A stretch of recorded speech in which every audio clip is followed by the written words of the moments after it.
장마철 서울의 하늘은 언제나 무겁다. 먹구름이 도시 전체를 덮고 있던 그날 오후, 강남 소방서 119 구급대의 사이렌이 빗소리를 뚫고 울려 퍼졌다. 구급차 안에서 이수진은 무전기를 통해 들려오는 신고 내용을 다시 한번 확인했다. 서초구 우면산 인근에서 70대 남성 실종, 가족이 수색 요청. 15년차 구급대원인 수진에게도 이런 케이스는 쉽지 않았다. 특히 이런 날씨에는 더욱 그랬다. 운전석의 김태현도 같은 생각이었을 것이다. 그는 핸들을 꽉 잡고 빗길을 조심스럽게 달렸다. 날씨가 이런데 산에서 실종되면 태연이 중얼거렸다. 최악의 상황은 생각하지 말아요. 빨리 가요. 수진이 답했다. 구급차가 서초구 외곽도로에 접어들었을 때였다. 갑자기 태연이 급브레이크를 밟았다. 구급차가 미끄러지듯 멈춰섰다. 뭐예요? 수진이 앞을 바라보며 물었다. 도로 한복판에 한 마리의 개가 서 있었다. 순백색 털의 진돗개였다. 비에 흠뻑 젖어 있었지만 꼼짝도 하지 않았다. 그 개의 눈은 구급차를 정면으로 응시하고 있었다. 마치 이들을 기다리고 있었다는 듯이. 이상하네요. 보통 개들은 사이렌 소리에 놀라서 도망가는데. 태연이 경적을 울렸다. 한 번, 두 번. 개는 미동도 하지 않았다. 수진이 차에서 내렸다. 빗물이 즉시 그녀의 유니폼을 적셨다. 개는 그녀를 바라보며 몇 걸음 뒤로 물러섰지만 도망가지는 않았다. 대신 그 자리에 앉아서 수진을 계속 바라보았다. 얘야, 위험해. 저리 가렴.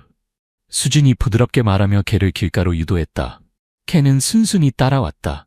수진이 안심하고 구급차로 돌아가려는 순간 개는 다시 도로 한복판 정확히 같은 자리로 돌아갔다.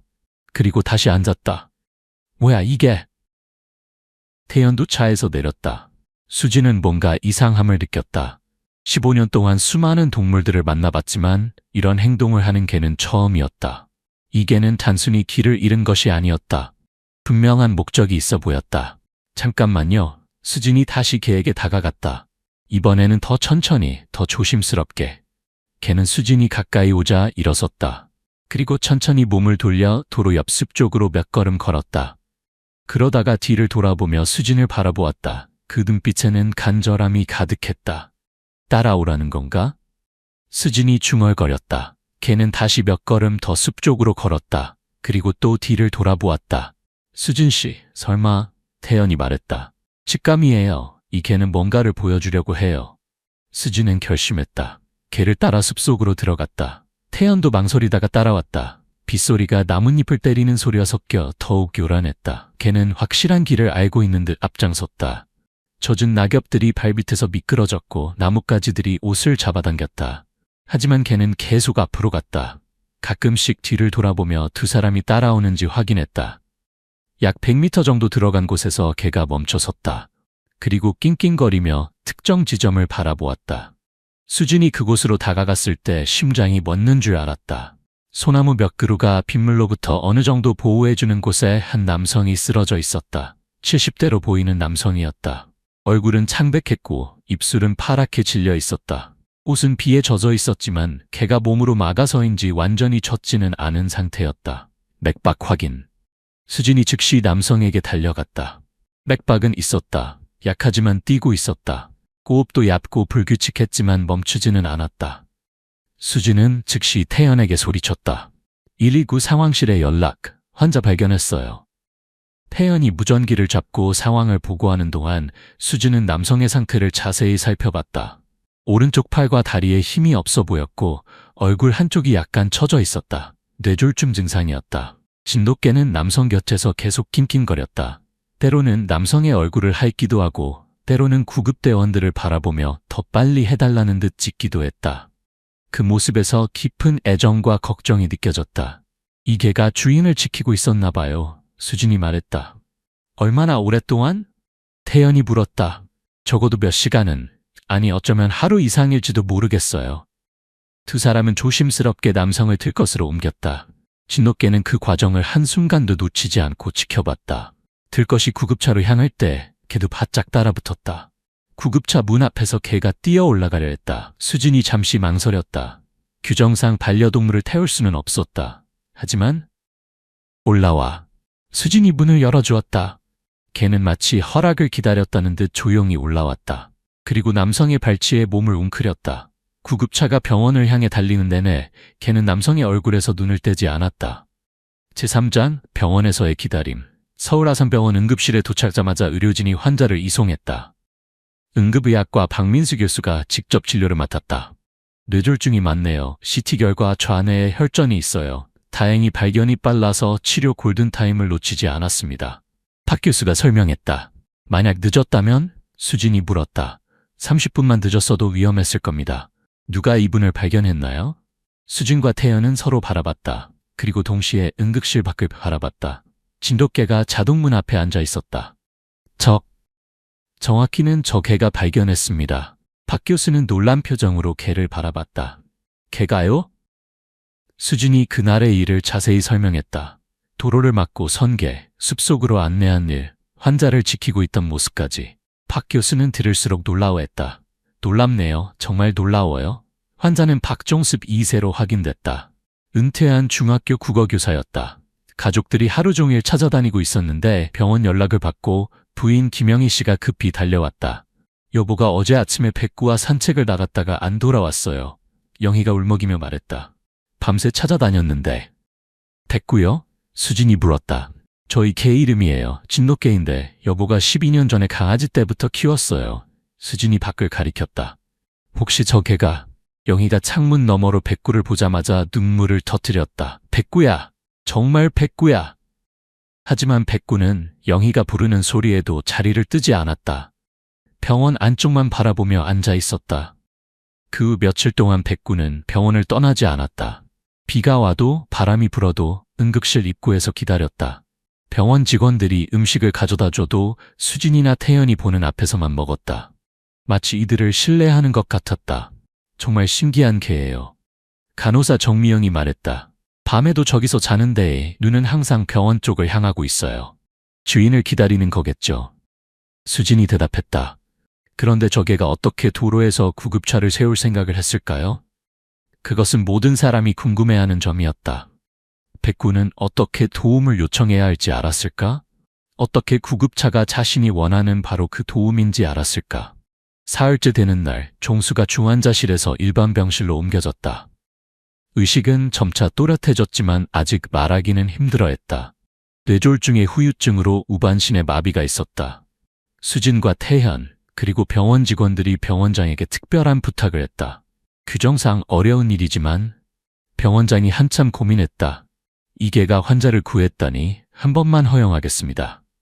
백구가 병실로 들어가는 순간은 모든 사람에게 잊을 수 없는 기억이 되었다. 총수는 침대에 반쯤 기대어 앉아 있었다. 창백한 얼굴에는 아직 기운이 없어 보였다. 하지만 백구가 문을 통해 들어오는 순간 그의 눈에서 무언가가 바뀌었다. 백구는 처음에는 조심스럽게 다가갔다. 꼬리를 살짝 흔들면서도 주인의 상태를 살폈다. 그리고 침대 가까이 와서 종수의 손을 살며시 핥았다. 종수의 입술이 떨리기 시작했다. 눈에서 눈물이 흘러내렸다. 백구야. 갈라진 목소리로 간신히 속삭였다. 그 한마디에 방 안의 모든 사람이 울컥했다. 수진도 태연도 간호사들도 모두 눈물을 감출 수 없었다. 미안해, 백구야. 무서웠지? 종수가 떨리는 손으로 백구의 머리를 쓰다듬었다. 백구는 조용히 낑낑거리며 종수의 손에 얼굴을 비보였다. 12년 동안 함께해온 두 친구의 재회였다. 고마워, 정말 고마워. 종수가 계속 중얼거렸다. 그 후 종수의 회복 속도는 놀라웠다. 의사들도 설명할 수 없을 정도였다. 정서적 지지가 이렇게 중요한 역할을 할 줄 몰랐습니다. 박 교수가 말했다. 환자분이 생존 의지를 되찾으신 것 같아요. 종수는 날마다 나아졌다. 말도 더 또렷해지고 마비된 오른쪽 팔다리도 조금씩 움직이기 시작했다. 무엇보다 의욕이 달라졌다. 백구가 나를 위해 그렇게 애썼는데 나도 빨리 나아야지. 종수가 재활치료사에게 말했다. 백구는 여전히 병원 밖에서 기다렸다. 종수가 창문으로 손을 흔들면 꼬리를 흔들어 답했다. 그 모습을 본 다른 환자들과 가족들도 감동받았다. 저런 개는 처음 봐요.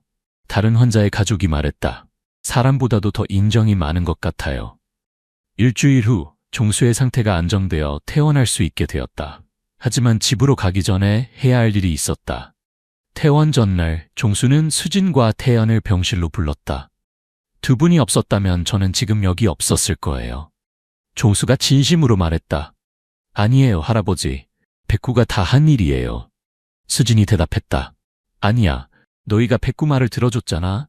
다른 사람이었다면 그냥 걔를 쫓아버렸을 거야. 종수는 주머니에서 조그만 봉투를 꺼냈다. 이건 제가 교사로 일할 때 받았던 감사패예요. 이제 더 필요한 사람들에게 드리고 싶어요. 수진과 태연은 정중히 거절했지만 종수의 고집을 꺾을 수는 없었다. 백구와 함께 사진 한 장만 찍어주세요. 수진이 부탁했다. 그렇게 병원 앞에서 종수, 백구, 수진, 태연이 함께 사진을 찍었다.